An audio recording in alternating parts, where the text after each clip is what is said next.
The morning sun cast long shadows across the military training compound as Sarah Martinez adjusted her combat boots one final time. At 26 years old, she stood 5 feet 7 inches tall with a lean, muscular frame that spoke of countless hours spent in rigorous physical training.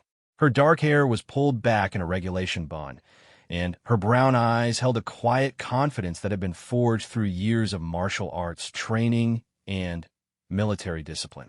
Sarah had joined the Army 3 years earlier, driven by a deep sense of duty and a desire to prove that women belonged on the front lines just as much as their male counterparts. Growing up in a small town in Texas, she had been the daughter of a single mother who worked 2 jobs to make ends meet.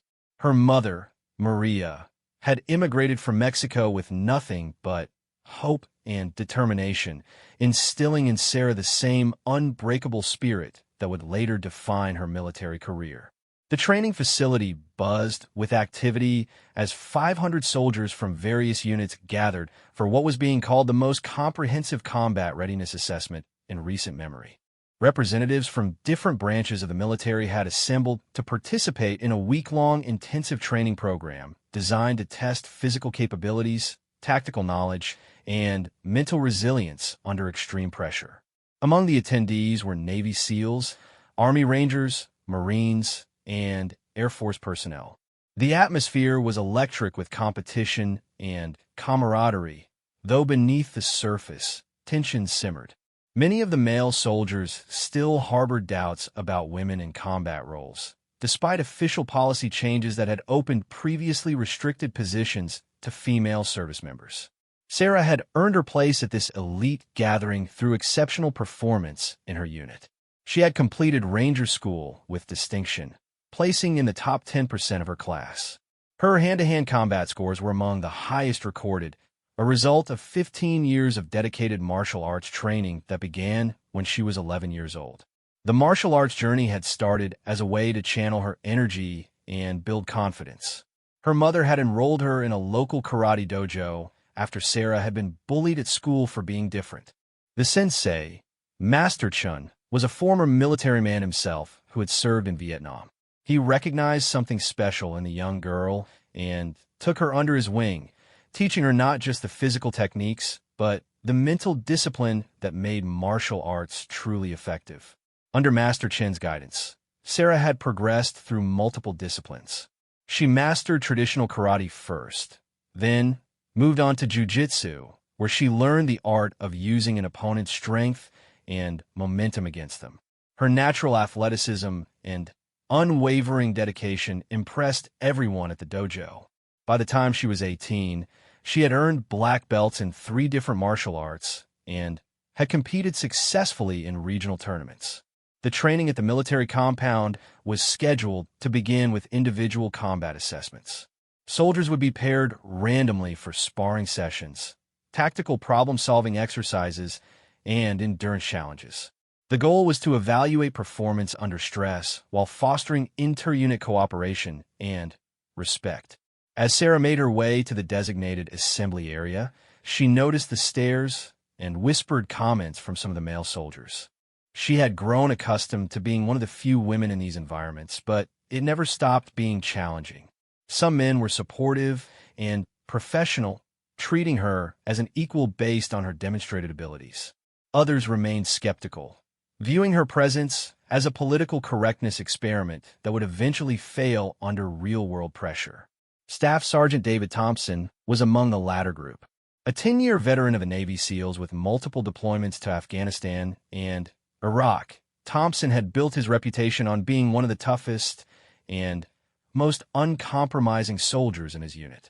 Standing 6 feet 2 inches tall, with the broad shoulders and thick arms of someone who had spent years in special operations, he commanded respect through intimidation as much as through his undeniable combat skills. Thompson had made his views on women in combat known to anyone who would listen. He believed that physical standards had been lowered to accommodate female recruits, and that this compromised mission effectiveness and unit safety. In his mind, Sarah and others like her represented a dangerous social experiment that put lives at risk for the sake of political correctness. As the soldiers gathered in formation, The commanding officer, Colonel Williams, addressed the assembled troops. He emphasized that this training exercise was designed to build unity and mutual respect among all service members, regardless of branch or background. He made it clear that any behavior undermining unit cohesion would not be tolerated and that every soldier present had earned their place through demonstrated competence and dedication. The first day's activities were designed to establish baseline measurements for each participant. Soldiers rotated through various stations, testing different aspects of combat readiness. Sarah performed exceptionally well in every category, often outperforming male counterparts in areas requiring technique and precision rather than pure physical strength. Thompson watched her progress throughout the day with growing irritation. Each successful demonstration of her abilities seemed to challenge his fundamental beliefs about gender roles in the military. By late afternoon, when the official training schedule concluded, he had made a decision that would change both of their lives forever. The evening mess hall was alive with conversation as soldiers from different units shared meals and stories from their respective deployments. The official training day had ended, but informal interactions continued as service members sized each other up and formed opinions about their temporary teammates. Sarah sat with a mixed group that included 2 Marines, an Air Force pilot, and another Army soldier from her own unit. The conversation flowed easily, covering everything from deployment experiences to technical discussions about new equipment being tested in the field. Sarah found herself enjoying the camaraderie and the opportunity to learn from soldiers with different specialties and backgrounds. The Marines shared stories about urban combat operations, while the Air Force pilot explained the challenges of close air support coordination from the cockpit perspective. At a table across the mess hall, Thompson sat with several other Navy SEALs, their conversation taking a decidedly different tone. They had been discussing the day's training events, and Thompson's frustration with what he perceived as lowered standards was becoming increasingly apparent to his teammates. "You saw her out there today," Thompson said, his voice carrying just enough to be heard at nearby tables. "Sure, she can do the techniques when everything is controlled and predictable. But what happens when the bullets start flying and someone needs to carry a wounded soldier to safety?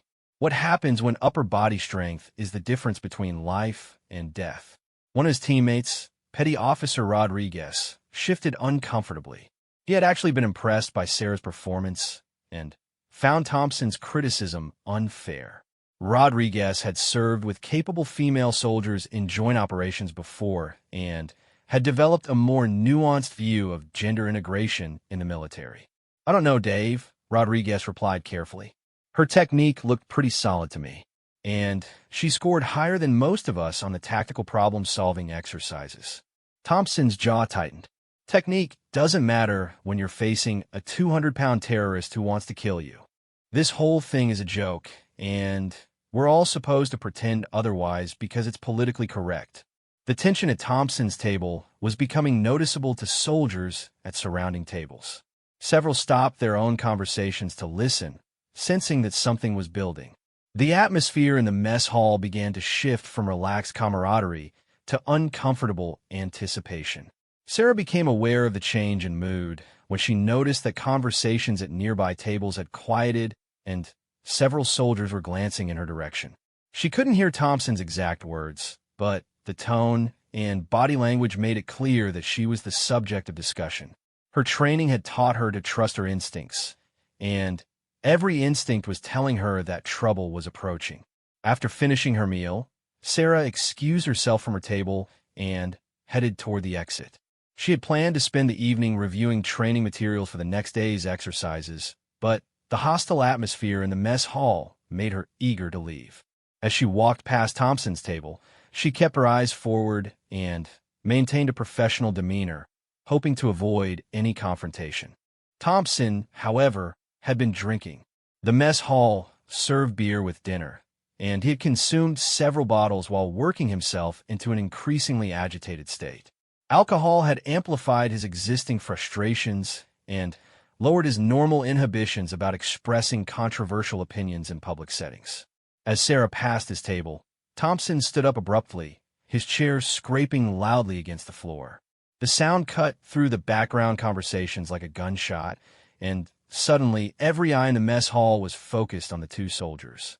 "Hey, Martinez," Thompson called out, his words slightly slurred but clearly audible throughout the now silent dining facility. "You think you're pretty tough, don't you?" Sarah stopped walking, but didn't turn around immediately. She took a deep breath, centering herself the way Master Chun had taught her years earlier. When she did turn to face Thompson, her expression was calm and controlled, though her muscles were subtly tensing in preparation for whatever might come next. "I think I'm a professional soldier doing my job, Sergeant Thompson," she replied in a steady voice that carried clearly through the silent mess hall. "Just like everyone else here." Thompson took a step closer, and Sarah could smell the alcohol on his breath. Around them, other soldiers began to stand up, some moving to get a better view, while others positioned themselves to intervene if necessary. The situation was rapidly escalating beyond normal military discipline and protocol. "Professional soldier?" Thompson laughed harshly. "You're a publicity stunt. A feel-good story for the politicians back home. But when it comes to real combat, you'll fold like a house of cards." The insult hung in the air like a physical presence. Sarah felt anger flare inside her chest, but her training kicked in automatically. Years of martial arts discipline had taught her to channel emotion into focus rather than allowing it to cloud her judgment. She recognized that Thompson was trying to provoke her into an unprofessional response that would validate his prejudices and potentially damage her career. "I've proven myself through the same training and standards as everyone else here," Sarah replied, her voice remaining calm despite the tension radiating through her body. "If you have concerns about military readiness standards, I suggest you discuss them through proper channels rather than disrupting everyone's evening." Her measured response seemed to frustrate Thompson further. He had expected her to either back down submissively or respond with emotion that would prove his point about women being unsuitable for combat roles. Instead, he found himself facing someone who remained poised and professional under pressure, which only made him more determined to provoke a different reaction. The mess hall had become completely silent except for the sound of Thompson's breathing and the subtle shuffling of feet as other soldiers adjusted their positions. The confrontation had moved beyond a simple disagreement between two service members and had become a public test of wills with implications that extended far beyond the individuals involved. Colonel Williams had been alerted to the situation by concerned soldiers and was making his way toward the mess hall, but he was still several minutes away. In the meantime, the immediate responsibility for maintaining order fell to the senior non-commissioned officers present, none of whom seemed eager to step between a Navy SEAL and an Army soldier in what appeared to be a personal dispute. Thompson took another step closer to Sarah, now standing less than arm's length away. The alcohol and his own emotional state had impaired his judgment about appropriate boundaries and professional behavior. What happened next would be remembered by everyone present for the rest of their military careers. The tension in the mess hall had reached a breaking point. Thompson stood inches from Sarah, his massive frame looming over her as he struggled with alcohol-impaired decision-making. Every soldier in the dining facility could feel the electricity in the air, the sense that something significant was about to happen that would be talked about for years to come. Sarah remained perfectly still, her breathing controlled, and her stance balanced. Her years of martial arts training had conditioned her to recognize the subtle signs that preceded physical violence. Thompson's body language screamed aggression. His shoulders were tight, his hands were clenched into fists, and his weight was shifting forward onto the balls of his feet. "You want to prove you belong here." Thompson's voice was getting louder and more aggressive. "Let's see what you can do when someone doesn't pull their punches because you're a woman." Master Chin had taught Sarah that the most dangerous moment in any confrontation was often the few seconds before violence erupted, when an aggressor was still making the final decision about whether to cross the line.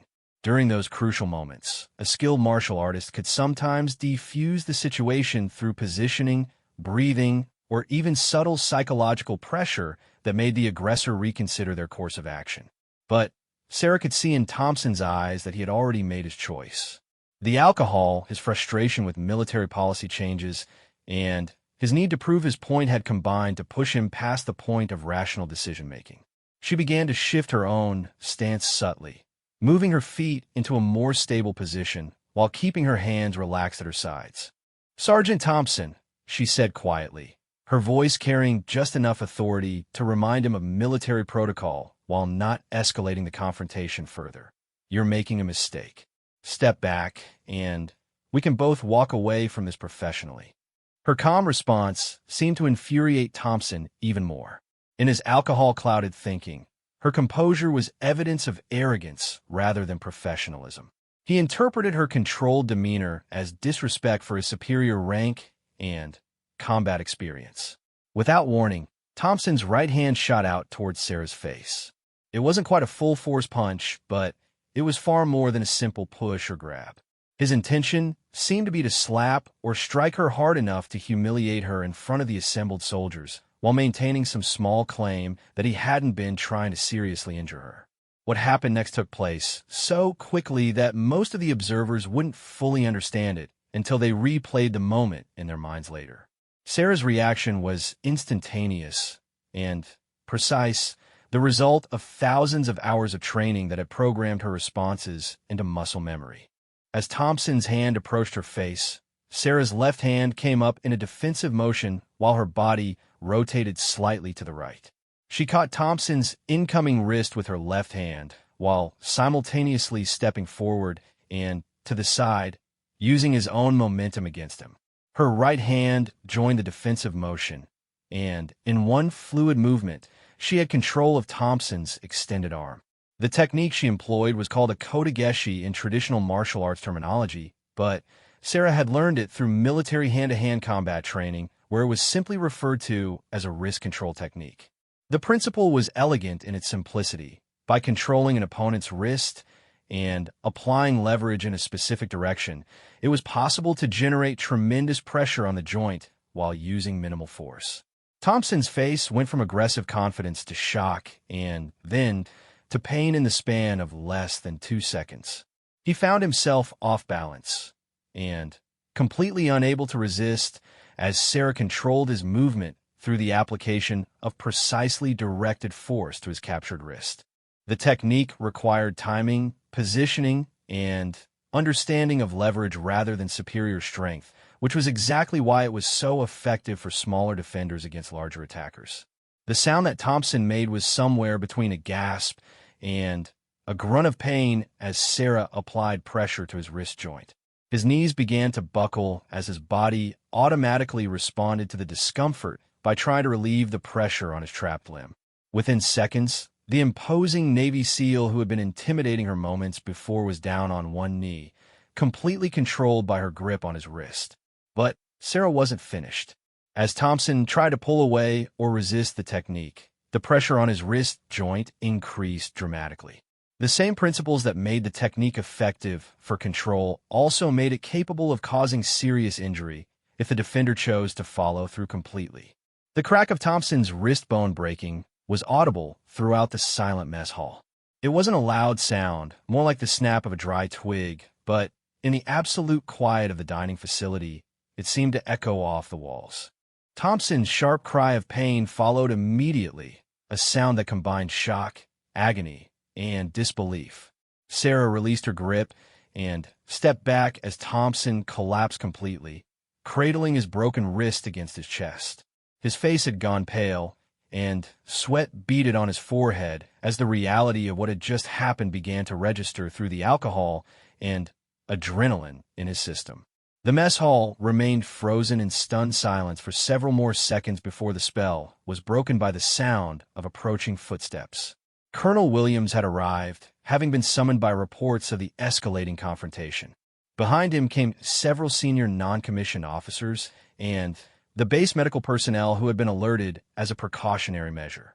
Sarah remained standing over Thompson, her breathing still controlled, and her posture alert but non-threatening. She had immediately returned to a relaxed stance after disabling her attacker, demonstrating the discipline and training that separated professional soldiers from brawlers. Her hands were at her sides, and her expression showed neither satisfaction nor remorse, just the focused calm of someone who had responded appropriately to a threat. The 500 soldiers who had witnessed the encounter were beginning to process what they had seen. Many had expected to see a woman intimidated or overpowered by a larger, more experienced male soldier. Instead, they had watched a textbook example of how proper training and technique could overcome size and strength advantages when applied with precision and confidence. Thompson continued to moan in pain as the medical personnel reached him and began their assessment. The break in his wrist was clean, but would require immediate attention and several weeks of recovery time. More importantly for his career, the incident would require a full investigation and likely result in disciplinary action for his unprovoked attack on a fellow soldier. Colonel Williams surveyed the scene in the mess hall with the practiced eye of a career military officer who had dealt with countless disciplinary situations over his 25 years of service. The aftermath of the confrontation was obvious. Thompson was on the ground receiving medical attention for what appeared to be a broken wrist, while Sarah stood nearby in a relaxed but alert posture that suggested professional training rather than street fighting experience. "Someone want to explain what happened here?" Colonel Williams asked in a voice that carried authority throughout the silent dining facility. His question was directed at the room in general, but his eyes were focused on Sarah as the uninjured party who would presumably be able to provide the clearest account. Before Sarah could respond, Petty Officer Rodriguez stepped forward. As Thompson's teammate, he could have been expected to support his fellow SEAL's version of events, but his sense of integrity wouldn't allow him to misrepresent what he had witnessed. "Sir, Sergeant Thompson initiated physical contact with Sergeant Martinez," Rodriguez reported, his voice steady despite the awkwardness of the situation. "He appeared to have been drinking and made several inappropriate comments before attempting to strike her. She defended herself using what appeared to be standard military hand-to-hand combat techniques." Several other soldiers nodded in agreement with Rodriguez's account. The incident had taken place in front of 500 witnesses, making it impossible for anyone to claim uncertainty about the basic facts of what had occurred.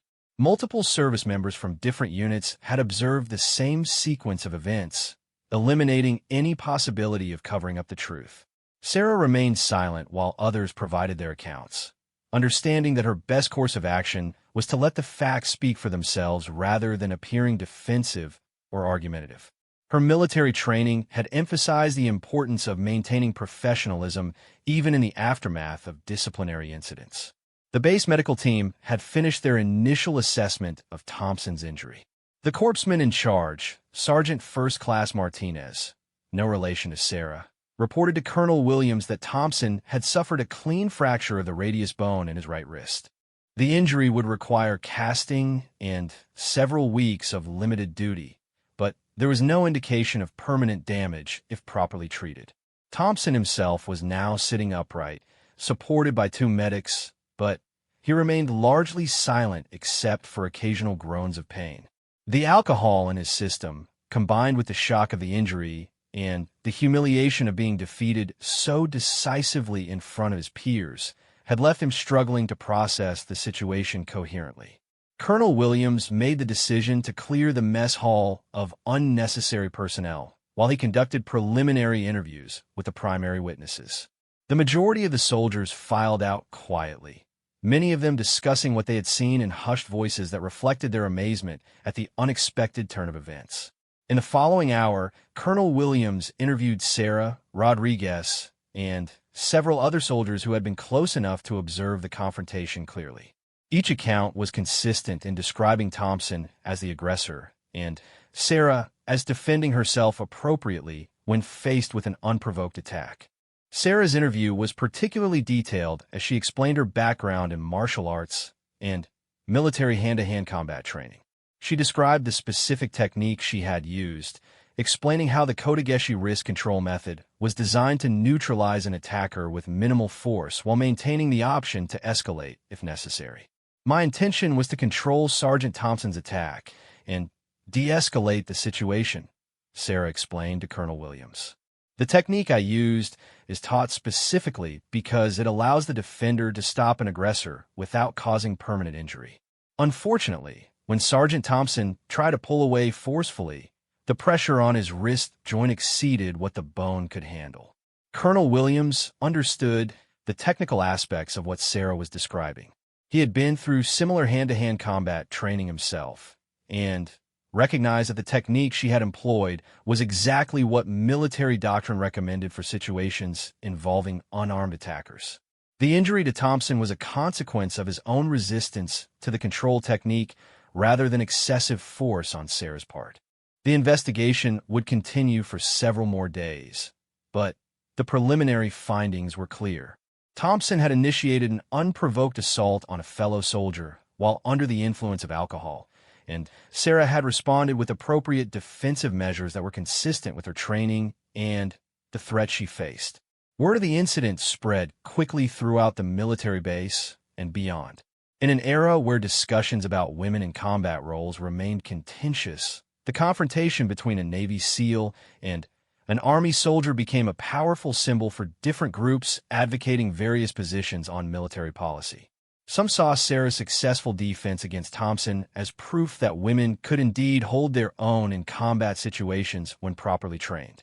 Others argued that the incident was an isolated event that didn't reflect the reality of combat conditions, where factors like equipment weight, extended physical stress, and multiple opponents would create different challenges. For Sarah herself, the incident represented both vindication and additional pressure. Her years of training had prepared her for exactly this type of situation, and her response had been textbook perfect from both tactical and legal perspectives. However, she also understood that the high-profile nature of the confrontation would make her a focal point for ongoing debates about gender integration in military. The training exercise continued for the remainder of the week, but the atmosphere had changed dramatically. Sarah found herself treated with a new level of respect by many of the male soldiers who had previously been skeptical about her capabilities. Others became more distant, perhaps uncomfortable with having their assumptions challenged so publicly. Thompson was transferred to the base hospital for treatment of his wrist injury and was subsequently removed from the training program. An official investigation was opened into his conduct, and preliminary discussions began about potential disciplinary action ranging from formal reprimand to possible discharge from the service. The most significant immediate change was in how other soldiers interacted with Sarah during the remaining training exercises. Her performance had always been excellent, but now her fellow soldiers paid attention in a different way. They watched her techniques more carefully, asked more questions about her training background, and generally treated her as someone whose skills commanded genuine respect rather than grudging acceptance. The week concluded with a formal graduation ceremony where soldiers received certificates of completion and were recognized for outstanding performance during the training. Sarah was selected to receive the Overall Excellence Award, an honor that recognized not just her technical proficiency, but also her professionalism under pressure during the confrontation with Thompson. 6 months after the incident at the training facility, the ripple effects continued to spread throughout the military community and beyond. The official investigation into Thompson's conduct had concluded with his removal from the Navy SEALs and reassignment to a non-combat role pending potential discharge proceedings. The military justice system had determined that his unprovoked attack on a fellow service member, combined with his public statements indicating gender-based discrimination, constituted serious violations of military conduct standards. Sarah had returned to her regular unit with a significantly enhanced reputation. Word of her professional response to the confrontation had spread throughout the Army, and she found herself receiving opportunities for advanced training and leadership roles that might have taken years to achieve through normal career progression. Her company commander had recommended her for promotion ahead of schedule, citing not only her technical competency, but also her demonstration of grace under pressure. The broader military community had used the incident as a case study in multiple contexts. Training programs now included discussions about professional conduct, alcohol-related incidents, and the importance of maintaining discipline regardless of personal opinions about military policy. Sarah's defensive techniques were analyzed and incorporated into updated hand-to-hand combat curricula, with emphasis on how proper training could enable smaller soldiers to defend themselves against larger attackers. Media coverage of the incident had been extensive, but generally respectful of military protocol. Rather than sensationalizing the confrontation, most reports had focused on the professional aspects of the situation and its implications for ongoing discussions about gender integration in combat roles. Sarah had declined most interview requests, preferring to let her actions speak for themselves rather than becoming a public spokesperson for controversial policy issues. The most unexpected consequence of the incident had been its impact on military recruitment. Young women who had been considering military careers cited Sarah's example as evidence that they could succeed in traditionally male-dominated fields if they were properly prepared and maintained their professionalism.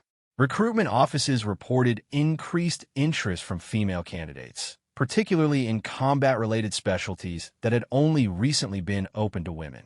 Thompson's recovery from his wrist injury had been complete from a physical standpoint, but the psychological and career implications continued to affect his life. His removal from the SEALs had ended what had been a distinguished military career, and he faced the challenge of rebuilding his identity outside of the special operations community that had defined his adult life. In a surprising development, Thompson had reached out to Sarah through official military channels 6 months after the incident to request a private meeting. The request had been carefully vetted by their respective commanding officers to ensure that it wouldn't constitute harassment or retaliation, and Sarah had agreed to the meeting after consulting with her own leadership. The meeting took place in a neutral location with a military chaplain present as an observer. Thompson appeared genuinely remorseful as he apologized for his actions and acknowledged that his behavior had been unprofessional and inappropriate. He explained that the incident had forced him to confront his own biases and assumptions about gender roles in the military. "I let my personal feelings override my professional judgment," Thompson admitted during the conversation. "You responded exactly the way any well-trained soldier should have responded to an unprovoked attack. I was wrong about your capabilities, and I was wrong to challenge you the way I did." Sarah accepted his apology gracefully, recognizing that it took considerable courage for him to seek her out and acknowledge his mistakes. She also understood that their confrontation had become larger than either of them as individuals, representing broader societal debates about equality, opportunity, and merit-based advancement. The training facility where the incident had occurred had implemented several policy changes in response to the events of that evening. Alcohol service in the mess hall was restricted to specific occasions with enhanced supervision, and mandatory briefings about professional conduct were now required for all participants in joint training exercises. The facility also established a formal mentorship program pairing experienced soldiers with newer recruits to provide guidance on navigating the challenges of military integration. Sarah's own career had continued to flourish in the months following the incident. She had been selected for Ranger School instructor training, where she would teach hand-to-hand combat techniques to future special operations candidates. The position represented both recognition of her technical expertise and confidence in her ability to handle the pressures that came with being a visible female leader in a predominantly male environment. Master Chun, her original martial arts instructor, had followed news coverage of the incident with pride, but not surprise. When contacted by reporters seeking background information about Sarah's training, he had emphasized that her success reflected not just physical technique, but the mental discipline and character development that were the true foundations of martial arts training. Sarah always understood that martial arts were about more than fighting. Master Chun explained to a military journalist writing a feature story about the incident. "The physical techniques are just tools. The real strength comes from the confidence, discipline, and judgment that allows someone to use those tools appropriately when the situation demands it." The 500 soldiers who had witnessed the confrontation carried their own lessons from that evening as they returned to their various units around the world. Many reported that the incident had changed their perspectives on gender integration in the military, not because of abstract policy arguments, but because they had seen firsthand evidence of what properly trained individuals could accomplish regardless of their physical size or gender. The story of Sarah Martinez and David Thompson became part of military folklore, told and retold in training facilities and deployment locations around the globe. For some, it represented the successful integration of women into combat roles. For others, it was a cautionary tale about the importance of maintaining professional standards regardless of personal beliefs. For Sarah herself, the incident remained a defining moment in her military career, but not one that she dwelled upon extensively. She had responded to a threat using her training, just as she had been taught to do. The broader implications of that response for military policy and social change were important, but they didn't alter her fundamental approach to being a soldier. Years later, when asked about the incident during a leadership seminar for senior military personnel, Sarah would reflect that the most important lesson hadn't been about martial arts techniques or gender politics, but about the importance of preparation and professionalism in all aspects of military service. The confrontation had lasted less than 10 seconds, but it had been shaped by years of training, discipline, and commitment to excellence that defined her approach to everything she did as a soldier.